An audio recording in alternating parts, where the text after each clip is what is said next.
What is it like right now as the vice president for NASCAR of diversity and inclusion? What is your role? What is your primary responsibility doing on the day to day?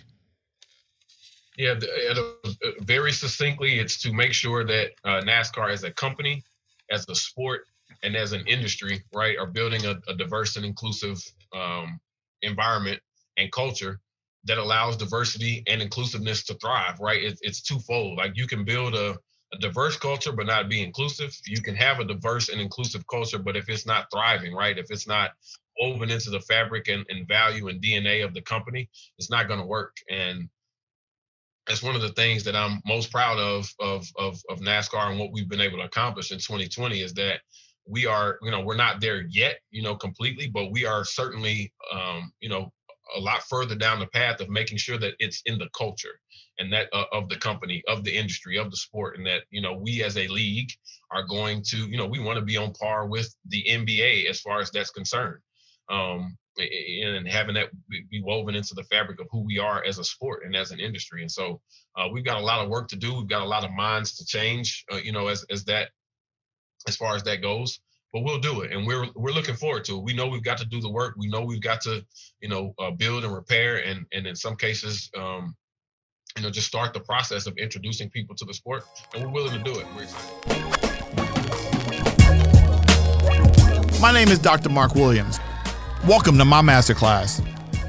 I have a PhD in education from West Virginia University. I have a master's in sport management and an MBA from the University of Massachusetts.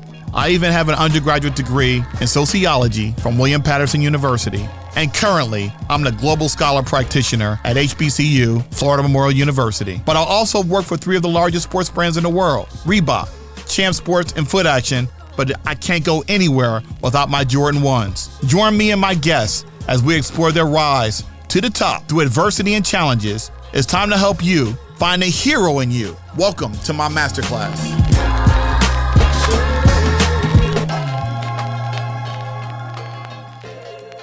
Good day, everyone. My name is Dr. Marc Williams. I'm the host of the Dr. Marc Esports Masterclass podcast on the Esports Future Eye Podcast Network. Big shout out to our partners, Sia and Aaron with Innovation Media Enterprises, and our great sound engineer, AJ. So happy for you. AJ just finished his degree, and he's doing some big things. But today we've got a very special guest, a good friend. Brandon Thompson is the Vice President of Diversity and Inclusion at NASCAR. But before we get started and I introduce you to him, I was coming over here in an Uber, and the gentleman that was driving me asked me a question. He said, what kind of educator are you? I said, what do you mean? He said, well, I really would like to talk to young people about their history. And I'm thinking, well, what do you mean about their history? He's African-American, and he said that, a lot of young black kids don't know their history, they don't know this, and he's making lots of assumptions, right? And I'm like, I hear you, and I know where you're trying to go, but I think it's important to listen to people. It's more important to listen than to talk. The more you listen, the more you get a chance to learn about people, where they come from. You don't know where anybody's come from. You don't know their experiences. You don't know what they're about. And the reason why I titled this show called The Masterclass is because I really wanted to educate people and empower people and inspire people based on the things that I've learned in my life and my career. I've been so blessed to have been able to attend a historically black college, to attend predominantly white schools, also teach at an Ivy League school, also work at community colleges. I've been to 122 countries and 49 out of the 50 states. So I've seen a lot.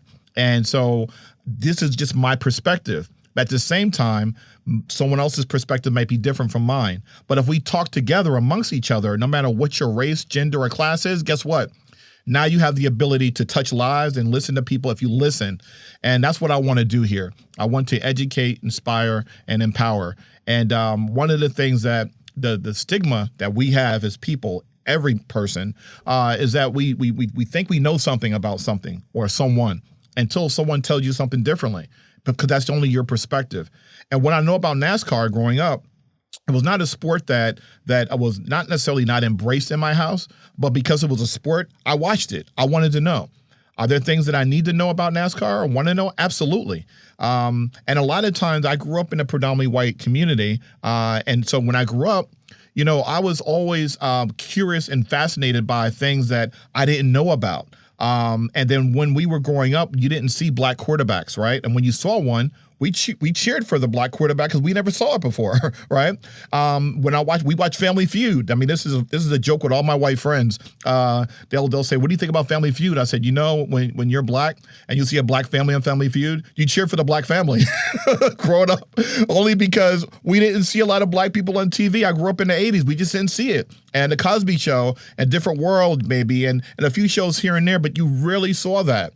And so for me as a black person, my job is to know it, to get the knowledge that I've learned from different things. My job is to take what I've learned and educate people, but also take things that I don't know. So I didn't know a lot about NASCAR. I know about the names. I know Richard Petty. I know names like that growing up, but I didn't really know everything about NASCAR and racing. I know about other traditional sports like football, basketball, baseball. But when it came to squash or it came to highlight and things of that nature, those kind of sports, or cricket, I was oblivious to that.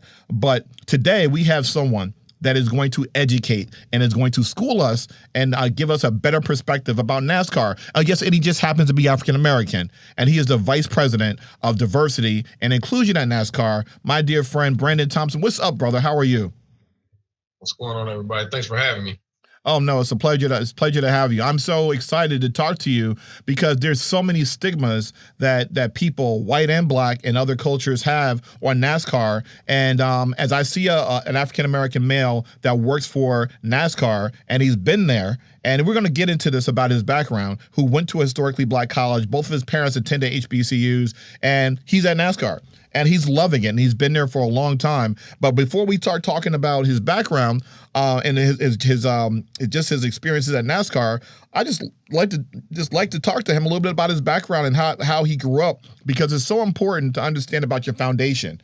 And does that play a role in your future job? Does it play a role in your love life? Does it play a role in where you live moving forward? And as I just explained, your mom and dad, your mom is from Chicago, your dad's from Nashville, and let's talk about them. What kind of influence did your mom and dad have on you when you were growing up? Yeah, well, a huge influence. Both of my parents, are basically amongst the first in their family lineage to be able to go to an actual college. On my mom's side, my grandmother was able to go to a trade school, so she was a CNA, a nursing assistant, and that sort of pushed her to go into nursing.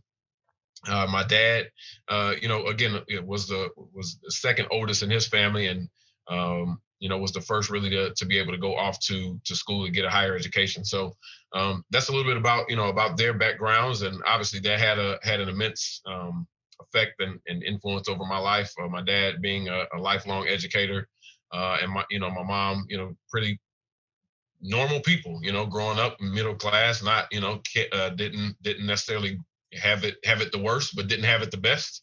And I think that, honestly, I as I look back and reflect on that, I think it was probably the best case scenario, because I was able to see kind of both sides. My dad grew up in and around the city, and was very important to him to make sure that I had that same background and some of that same experience, even though we lived just outside the city. And so my mom the same way. And so it was just it was good because my mom grew up basically on a farm. My grandfather on my mom's side of the family was a family farmer, and so I feel like as far as that's concerned, I had the best possible scenarios, because I have a great appreciation for wide open space, as well as tall city landscapes, and everything in between. So let me ask you a question. Okay, you said the farm. So did you get a chance to learn how to do anything with the animal, like the milk a cow? What did you do when you went to the farm, man? I did. So there were a few mornings when I went out with my grandfather and slopped hogs and fed chickens and did all that kind of stuff. I look back on that. I didn't do it a lot, but did do it some, and certainly saw him doing it. I grew up, going to my grandmother's house. There was a slop bucket for the pigs, in the kitchen that was kept out. My grandfather would take it out the next morning to be able to go and feed the pigs. So yeah, saw a lot, and it was a great experience. Were you scared? Were you afraid of the pigs? Did they come after you and you're like, the pigs are coming? Or what was that like? Yeah, oddly enough, I wasn't. I probably wasn't. I didn't know enough about it to be scared of the pigs. And I was in there with my grandfather, and he he had a way, he'd call the pigs, moves the pigs, and tell them to get out of the way or whatever the case was. So I get, I felt safe being with him. So I just want to remind everyone you're listening to Dr. Marc's Masterclass podcast on the Esports Future Eye Podcast Network, powered by Innovation Media Enterprises. We're talking to Brandon Thompson, the Vice President of Diversity and Inclusion at Nascar. We're just talking to Brandon about slapping pigs and talking to the pigs and hanging out with the pigs on his grandparents' farm. And so it's interesting about your dad and your mom. Your dad went to HBCU, Tennessee State. Your mom to Middle Tennessee State. Is that where they met in college? They actually met in Murfreesboro at a party, oddly enough. So my dad's a couple years older than my mom, and they were down there, I think, at a skating rink or something, as I recall. But so it was kind of a city boy and a country girl kind of meeting up at a college skating rink party or something like that. Okay, so we talked about you going on the farm. And did you roller skate? Did you roller skate a lot growing up? Because your parents did that. They met there. Did they pass that down to you as well? Yeah, no, I'm not sure how much either of them were actually skating. I certainly, I do not know how to roller skate or ice skate, inline skate, any type of skate. But I hung out at the skating rink too, but I was not on the floor doing a lot of skating. I was usually on the outskirts playing arcade games or something like that. You was talking to the honey little girl, come on. Yeah, that too. Okay, you got to keep it real on here because we want to educate and inspire, but we're like, but come on, when you was 14, 13 years old, what you was doing. Because back in the day, young people, we didn't have this thing called the cell phone. We had the rotary phone. See, the rotary phone, you got that thing, the round joint, so they got to go Google that. They don't even know what a rotary phone is. And you have maybe one or two of them in your house. So you had to share with your family. And if you're trying to talk to a girl or a boy, you had to go in the bathroom and sneak and hide sometime because your mom and dad, you want them to hear what you're talking about late at night. But during the daytime, they might even listen on the other line and see what you're talking about. That's what we had to deal with growing up. Okay, y'all got the cell phones, the iPhones, out the womb, y'all born, y'all got an iPhone. The doctor says, okay, you're born, boom, here's an iPhone. So, technology has changed so much, man. So when you were in high school, what was it like for you? Did you play sports? Like, what was your social life like when you were in high school? Yeah, it did. I've been playing sports all my life. Oddly enough, my mom just sent me a picture a couple of days ago of me playing T-ball when I was like 5. So I started playing T-ball at 5, football at 6, basketball I think at 8, and really played basketball and football. I quickly put T-ball down. I decided after I got hit in the face with a ball once, I was like, if I'm gonna get hit in the face, I want a helmet to protect me. Oh, so wow. I put baseball down pretty quick. T-ball, I never even made it to baseball, but football and basketball were my sports, and did play those through high school. I was a role player, a special teams guy. I wasn't a starter, but was able to get a little bit of burn and contribute, here and there. So but that was also a good lesson for me because I did want to continue my my athletic endeavors going into college, but quickly found out that was an entire undertaking, even at the Division II level, going into Clark Atlanta. Went to the coach's office and got the workout book for the summer, and I was like, this is as big as any textbook I'll see. So I decided just to stick to the books, and I'll play intramurals and continue to contribute and be a role player in that way. Yeah, well, I understand with you about baseball. I played basketball and ran track. When I was about 8, remember the wiffle ball and the plastic yellow bat? So so we were kids and we had the yellow bat, and it had a hole in the cork of the bat. So a friend of ours put a stick in there to make the ball go further, and I was playing catcher. Yep. I don't know why I was playing catcher, but I was playing catcher, and the guy swung, hit me in the head, 13 stitches right here. That was the end of my baseball career. Yikes! No more of that. But yeah. So you went to Clark Atlanta, HBCU, right next to Morehouse and Spelman. And what was that like for you? I know you didn't play football, but in college, but you did it in high school. But when you got to college, you said, let me focus on the books. What was it about Clark Atlanta that why you chose Clark Atlanta? And also, how much of a role did the Cosby Show in A Different World play? Because that when you and I went to college, those were the shows, and they kind of got you excited about going to an HBCU. Was that a contributing factor, or what was a contributing factor for you to go to Clark Atlanta? A few factors: the Cosby Show, A Different World, Living Single, Martin, all those shows back in the day, all did a wonderful job of just showcasing and highlighting HBCUs through through their gear that they wore. It's funny now looking back on some of the Instagram posts where you can see, Queen Latifah on Living Single, with a Clark Atlanta shirt on or whatever the case is. Obviously, it seems like in every other episode of the Cosby Show, Cliff Huxtable had on some type of HBCU paraphernalia, from everything from the big ones and the most recognized names in Howard to even some of the smaller schools, with great history like Meharry and Fisk, right? So that was always great to see, and was a huge contributing factor. The other one, quite frankly, is just the sights and sounds and the experience that is an HBCU classic football game. And so seeing that both of my parents, my mom went to nursing school at Tennessee State. So Tennessee State was ingrained in my family from, again, on both sides. My uncle on my dad's side was actually a drum major there for a spell.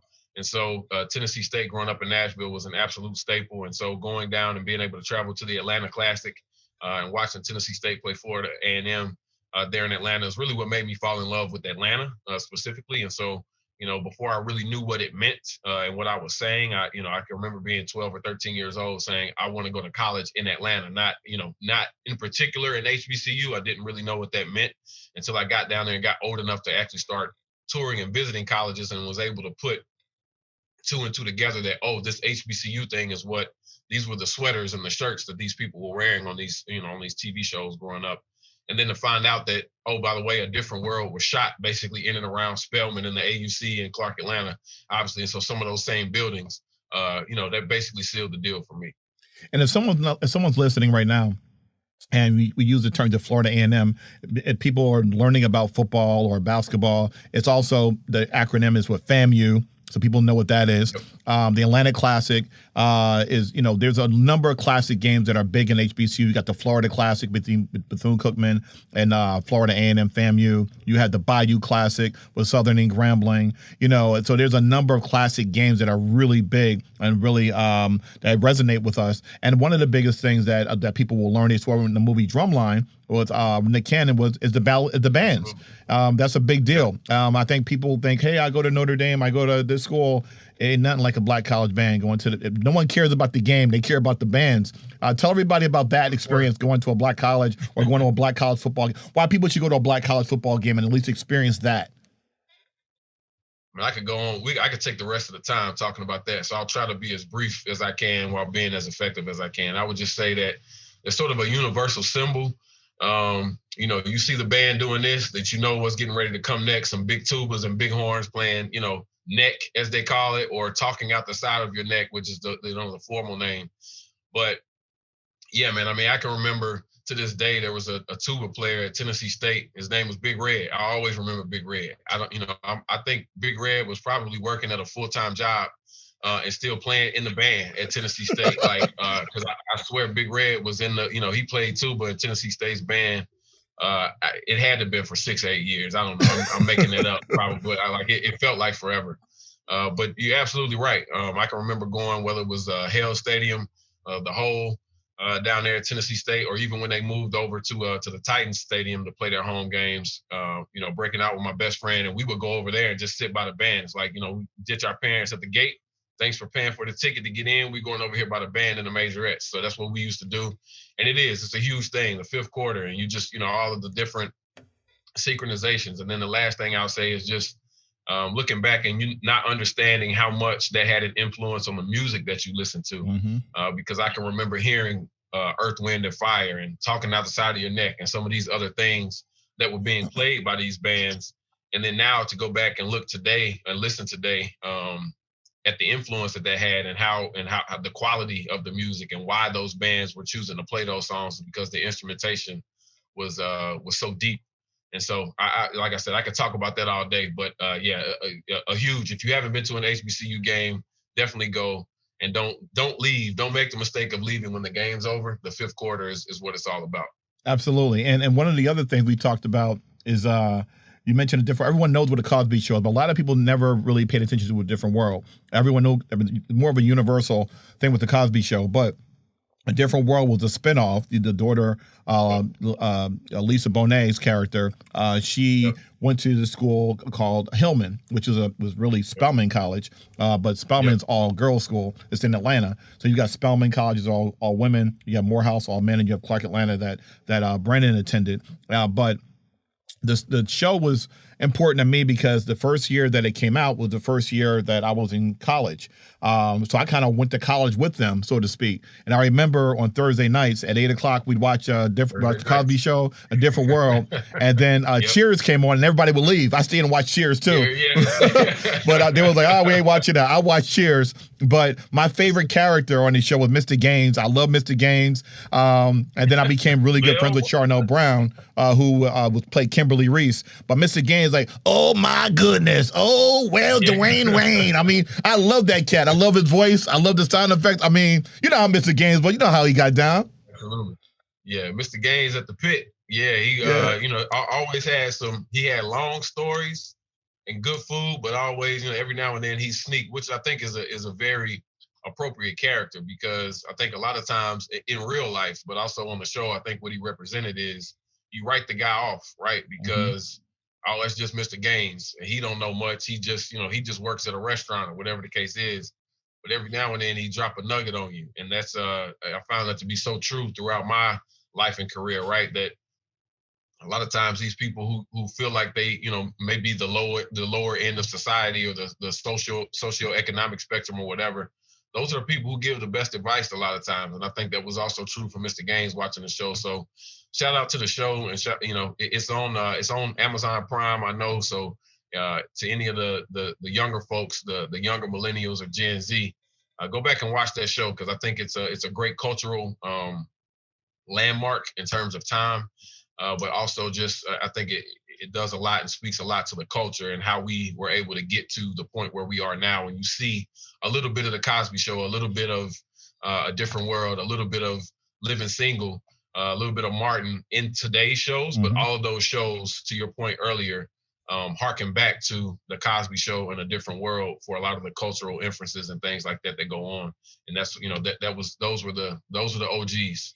Oh yeah, and the funny thing about it is most people, they're like, well, why is he talking about this? Well, it has a lot to do with the culture, and the reason why we talk about these shows that had an influence on us, the same way we talk about video games and the way we talk about the things we do in our free time. And one of the things is the culture. It's the clothes, it's the attitude, it's all those things. And the Different World also touched on a lot of sensitive issues like HIV and AIDS. They touched on the racism part when Dwayne and Ron went to that football game and someone spray painted the N-word on the car. To Charnel Brown dealing with the part of being light skinned, dark skinned. We talked about the part where what's the young lady's name? Jada Pickett's a character. She played the part where her father was incarcerated. They dealt with a lot of issues on that show that still resonate today. And they talked about the Rodney King situation back in '92.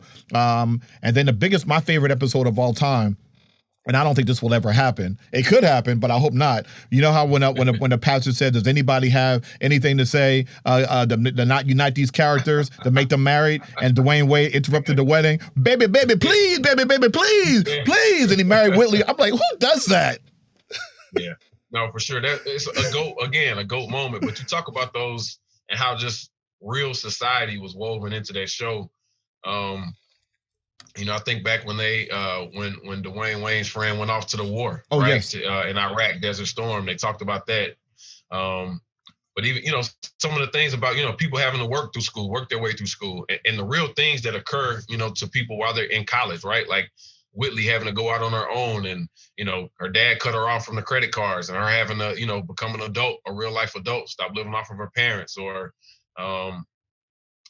just a myriad of things that were woven into that show. You're absolutely right, and I think it was masterfully done for sure.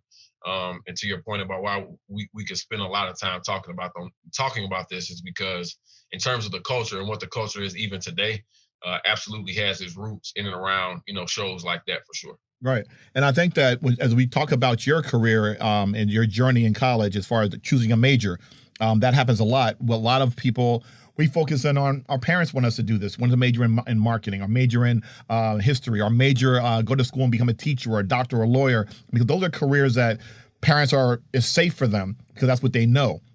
And what I find fascinating as an educator now is that I find myself telling parents, let your child find their way, because not all kids are the same.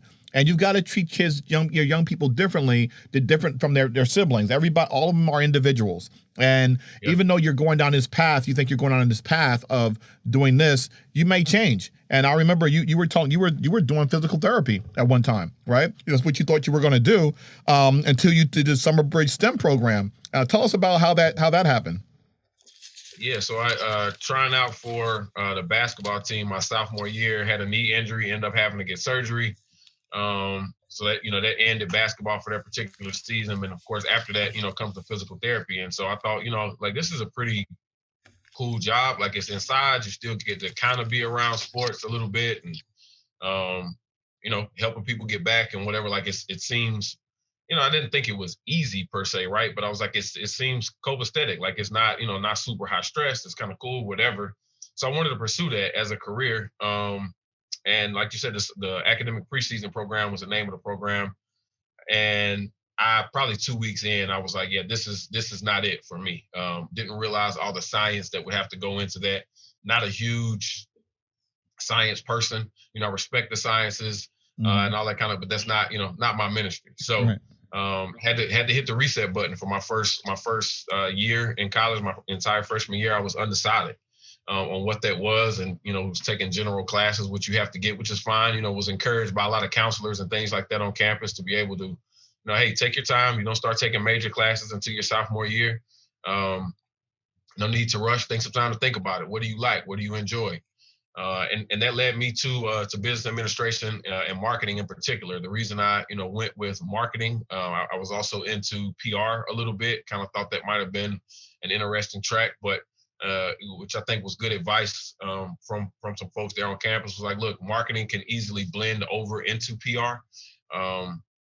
So if you want to do that, have the business background, and if you want to go further into PR as you advance through your career, then marketing can do that, because there are certainly some crossover and some skills that cross over in between the two. But the business background is something that's always good to have. And so as I got into my marketing classes, I fell in love with marketing and realized that that's something. This is something I really feel like that I could do.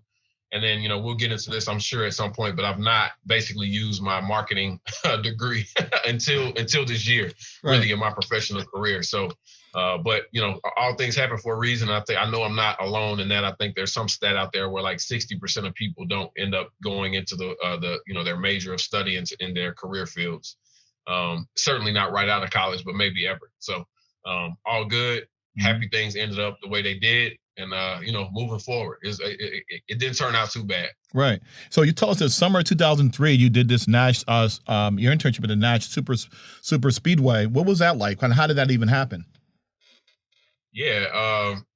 Came across a packet, being nosy, which I was always taught not to do, on someone's desk, but saw that. Hold on a second. You was on somebody's desk going through that stuff. Well, is that what you did? Well, not going through their stuff.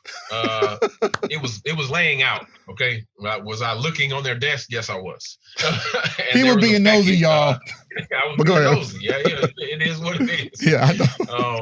And thank God that I was, because out of the corner of this packet, I saw something about Nashville. I stayed on campus the summer between my freshman and sophomore years in Atlanta, which was a great experience as well. But I did want to go back home for that summer. And also, again, I was in my major at that time. And part of the requirement, for graduation was to secure an internship. And so needed an internship, number one, wanted to go home, number two, saw something about internship in Nashville on the same paper at the same time, snatched that.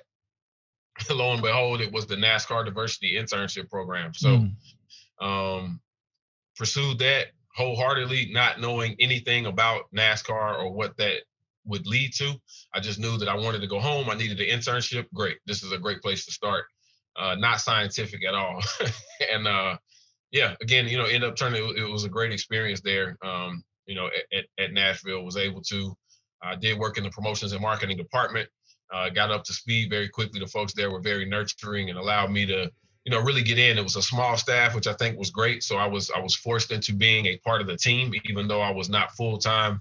I was given some full time responsibilities, as I showed and was able to prove, that I was able to do the work and handle what they were throwing at me. So a lot of good experience. Like I said, it really felt like I was part of the team there. So something I'll always be appreciative, not only to the staff that was there at the time, but also obviously to NASCAR to be able to, really build into the program. It was part of the DNA and values of the program, and the commitment of the program was that, hey, certainly is going to come with its share of like, hey, go make a copy for this, but that's not going to be the breadth of the internship, right? Like let's make sure that these students are getting an experience and actually learning about the sport and learning about careers that lie within the sport. And the folks who were at the Speedway at the time did a really good job of doing that. Well, let's take it back for a second.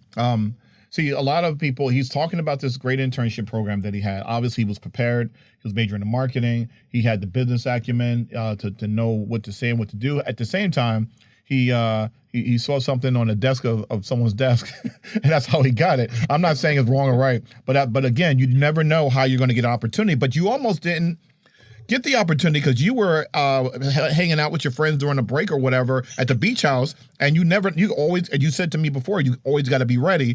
So when you're out with your friends and you're doing things with your friends, having a good time, and someone calls you and says, "Hey, I want to hire you," you got to always be ready, and you got to switch gears. And you went into another room, even though your friends were having fun over here. You went to another room to do your interview, and it didn't matter because you're in school to get your degree, not just to have fun and party.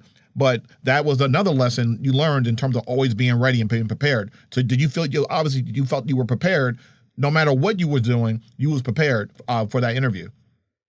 Yeah, absolutely. And I think I look back on that, Dr. Mark, and could a better decision have been made? Maybe not to go. Yeah, maybe. But to your point about the balance, right? Like I think college is about learning and exploring, and not just the academics part of it, but the social aspect as well, and the preparedness and how you handle certain situations. And so I did know that the interview for the internship was coming up on a particular day while we would be away on spring break, but it was spring break and I was going to continue to go. And I just knew that, hey, come Friday or whatever day the interview was, I'm gonna have to steal away, right? And so did that, was able to find a quiet place in the house. And luckily, and this is one of the things I look back on amongst my closest group of college friends, is that everyone respected that. And I think the other lesson is making sure that you're attaching yourself to like-minded people. And I was always, and continue to be, grateful for that circle of friends who are still, some of my best friends to this day, is that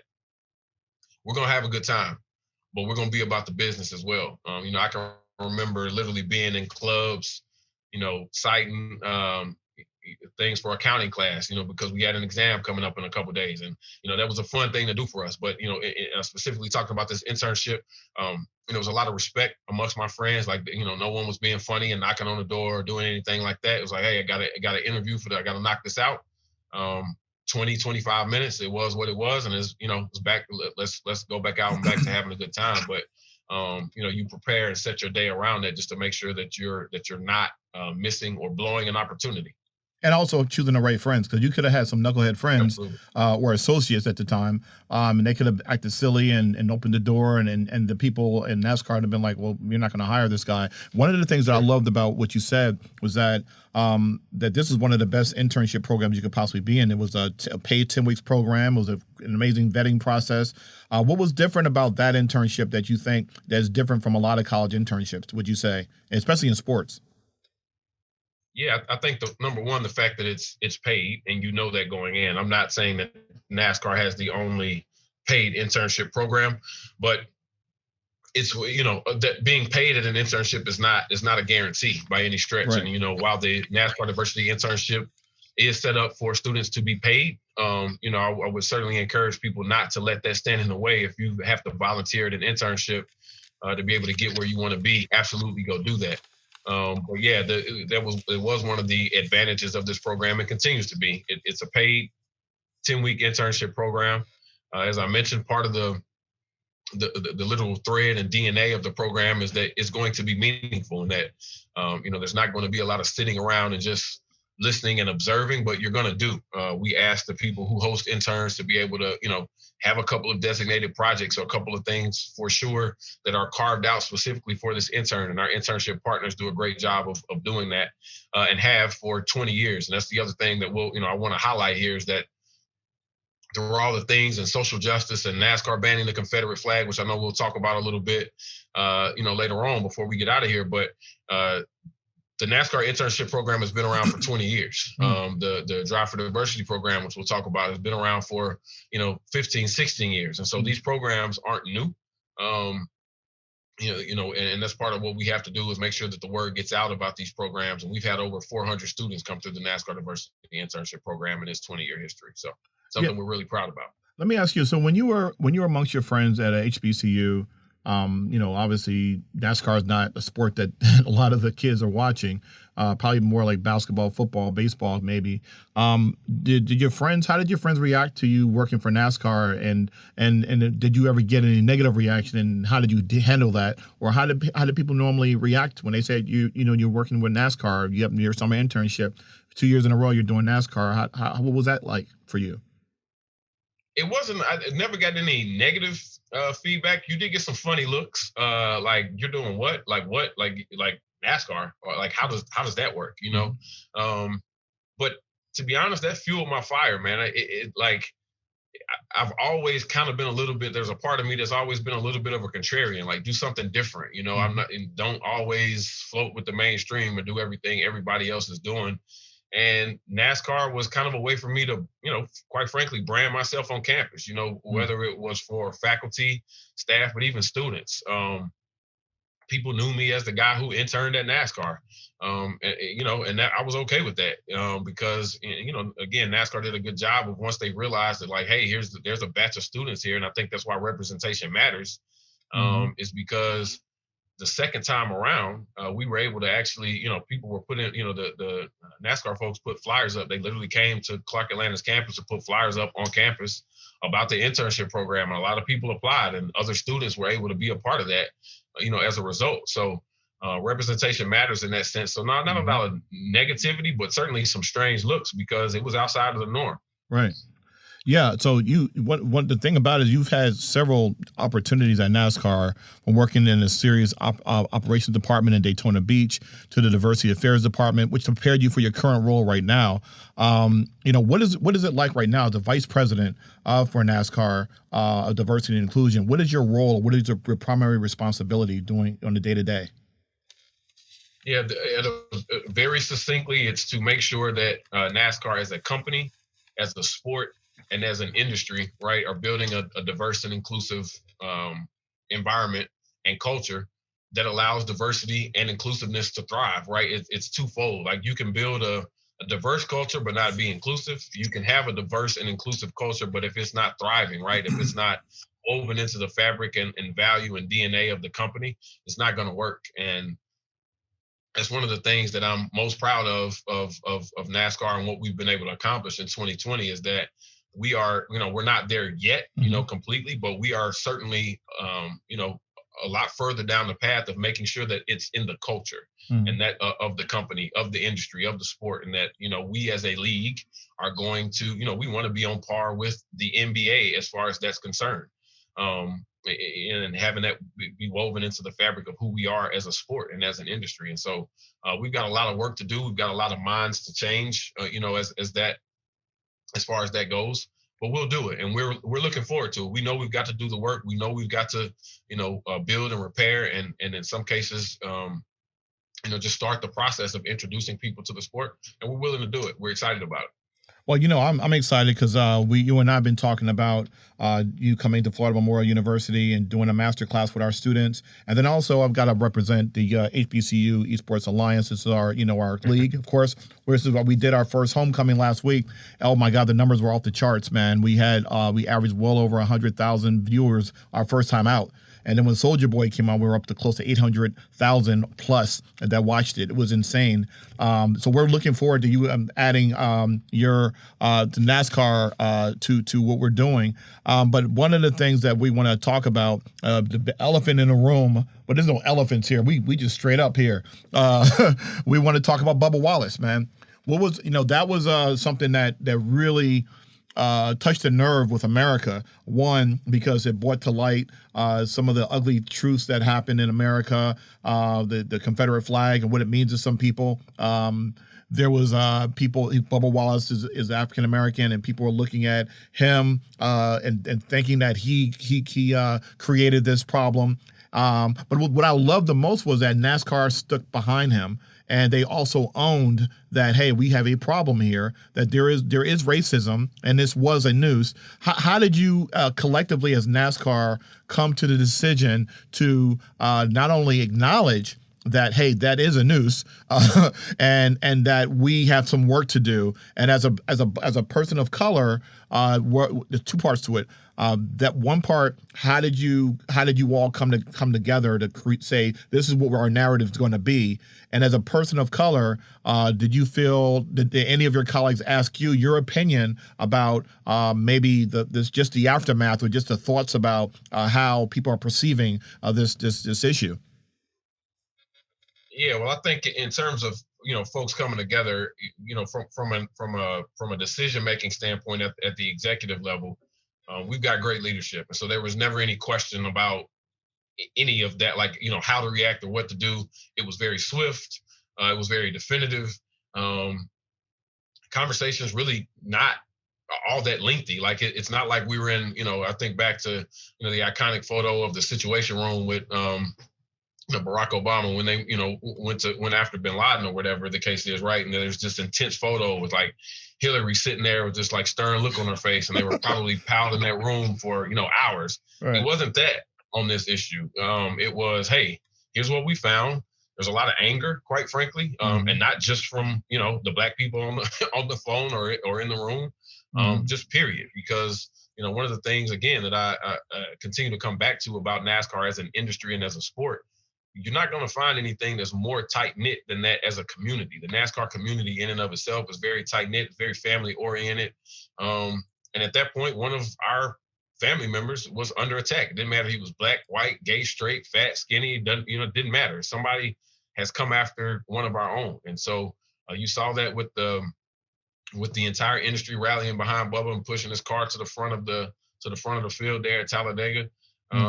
But yeah, and as far as the other piece, Dr. Mark, look, I think social media was all in an uproar. Like, was it a noose? Was it a garage pool? Was it this? Was it that? Listen, if it walks like a duck, quacks like a duck, it's a duck, and it was a duck. It is what it is. There was no.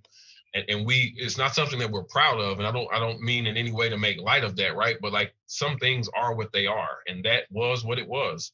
And there's nothing at all that we're proud of. But what it did show is that we have more work to do. And Steve Phelps, our president, was very, again, swift and definitive that because of this, the entire industry is going to undergo diversity and sensitivity training before the green flag flies at the Daytona 500 in 2021. And we're well on our way to doing that. We've already had drivers go through training. There will be more to come on that. Our in terms of our corporate training from an employee standpoint, that happens every year anyway. But crew members and team owners and all that are going to go through these trainings, moving forward in the month of January before we kick off the season. And this is a direct reflection of that. And this was a direct reaction to that, is that we need to make sure that we're doing what we need to do to be better as a sport and as an industry, as Steve Phelps, again, mentioned, back in the first week of June of 2020. And so, again, we know that we've got work to do. We're not shying away from that. We don't have our heads buried in the sand. But the other thing is that we're going to do the work, and we will get better, and we will be better. So, you've had this amazing career in NASCAR. What would you say to a young black person that's in college or in high school, and they're curious about NASCAR?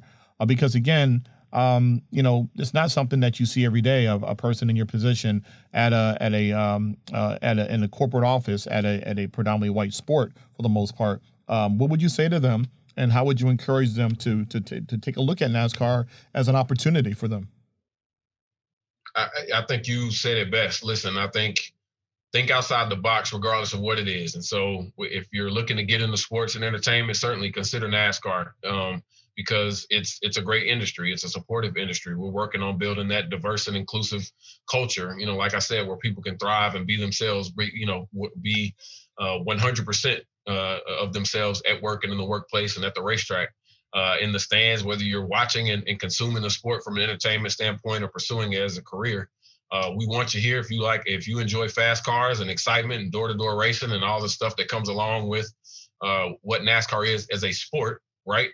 We want you. And, for folks who are looking to do other things in business, in music, in, art, whatever, I would just encourage folks to think outside the box and not necessarily float with the mainstream, because there's all these nooks and crannies of places where you can go to find opportunities, where we may or may not be represented. And I think it's important. Representation, like I said, matters in all aspects of life.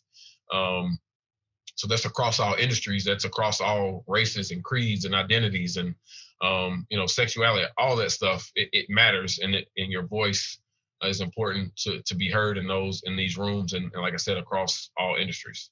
So before we go, tell everybody about we're talking about esports, and people always talk about Fortnite, Counter-Strike, and 2K, Madden, all these games, but you don't hear about NASCAR. Tell everybody about the NASCAR that we're looking to incorporate with esports. Tell us about the game, what it's about, so that people have a better understanding. Because anyone can do the race car games. I think that's the safest game you can play. That people will be like, well, how do you do it? You know how to drive a car, And so so people have this perception about, unless you're a racing fan, what kind of games does NASCAR have when it comes to esports? So I kind of break this down into two tiers. So I think the widest opportunity, to your point, is we have NASCAR Heat 5, which is out now. It's available on Xbox and PlayStation platforms. So certainly would encourage folks to get that in their hands, play that. Like you said, there's a career mode, just like in any other, the 2K or Madden or whatever the case is. You can create your own driver, work the path up the ladder to being a cup champion in NASCAR, in the same way that you can go win a championship in the stick and ball sports. So that's the first, and I would say the opportunity that most people are going to be able to get. But then there's iRacing, and iRacing has taken it's been a part of the NASCAR and motorsports fabric now for probably the better part of 10 years. They've done a great job at continuing to develop that software and platform to incorporate different racetracks and, even down to the physics and the aerodynamics of the cars. Tires will wear out at certain racetracks more than the others. If you abuse the tire, get in the corner too hard, or, all those types of, that racing jargon, which I won't go down the path of that too much, but it's a very realistic gameplay. And it is, it's an upgrade, I would say, I guess, in terms of, the entry point from NASCAR Heat, just because, a lot of folks have the triple screens and the wheel and pedal sets and the full-on simulators, and these simulators can go out. And that's one of the cool things about us. You talk about the VR and all these other types of virtual reality and that, people have for these different games and gameplay. Folks have simulators that are full motion, and they, you go into the corner at a racetrack and the whole simulator will tilt.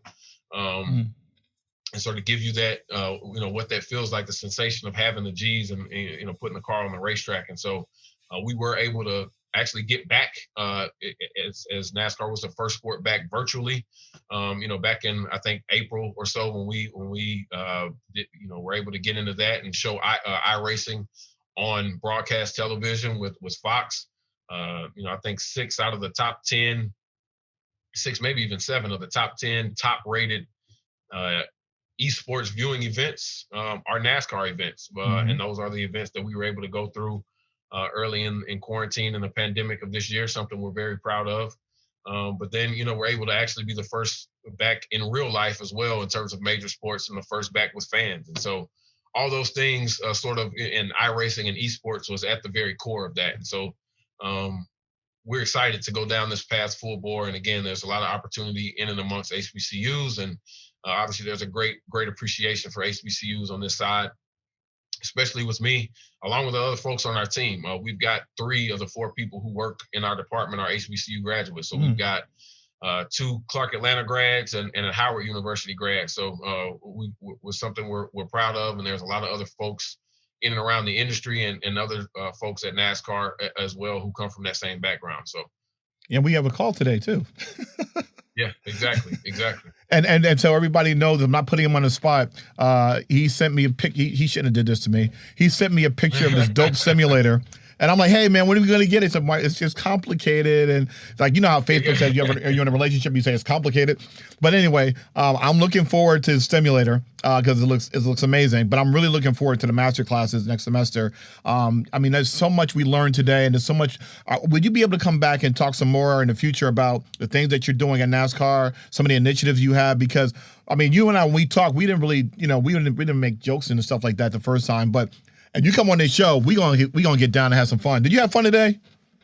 Absolutely, it was a great time. Always a good time talking about the culture and what we've got going on. Like I said, man, 2 of the things I'm most passionate about in life is the culture and NASCAR as a sport and as an industry. And so it literally my dream. I've tweeted this a long time ago. If you scroll back through my history, you've seen it's like anytime I can say HBCU and NASCAR at the same time in the same sentence, it's a great day for me.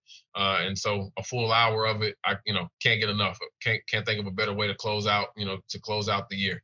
And also the show, and as I said before, it's called the Dr. Marc Masterclass for a reason, because we schooling you. Those of you who didn't go to an HBCU, you got your ear full today about HBCUs. And those of you who did go to HBCUs, you got a chance to reminisce about different world and the Cosby show and all that good stuff that's going on, and just the jargon and just the spirit and energy. Because you know what we're talking about. When you say 8 o'clock and 8:30, on NBC, you know what we're talking about. You know we talking about the Ballad of Bands. You know all that stuff. So the good thing is that we always want to educate, motivate, and inspire. And we got schooled today by Brandon Thompson. Brandon Thompson, Vice President of Diversity of Inclusion of NASCAR. Brother, thank you so much for coming. In closing, you've been listening to Dr. Marc's Masterclass podcast. Yes, the Dr. Marc Masterclass podcast on Esports Future Eye Podcast Network, powered by Innovation Media Enterprises. Sia, Aaron, amazing people, always doing a great job. Sia, thank you so much. We smiled. She complimented us today. We smiled. We probably need to get a toothpaste endorsement deal as much as we were smiling today. And I got to thank my man, AJ, I would say on the wheels of steel, but he's not on the wheels of steel. He's not a DJ, but he does the audio, makes it sound dope. He makes it sound crisp and clear. But before we go, I want to remind people always to be yourself and never let anybody tell you anything differently. And remember, you cannot control other people. You can control yourself. You can control what you think, what you do, and what you say. Let's say it again. What you think, what you do, and what you say, and that's it. And we're out of here. We look forward to another great episode of Dr. Marc's Masterclass podcast. We'll see you soon. Peace. Thanks for listening to Dr. Marc's Masterclass. I pray you enjoyed yourself today. I had a good time. I don't know about you, but this podcast is part of the Esports Future Eye Podcast Network and is produced by Innovation Media Enterprises. Please be sure to subscribe on your favorite podcast channel and let us know how we're doing by leaving a comment or a review. Class dismissed.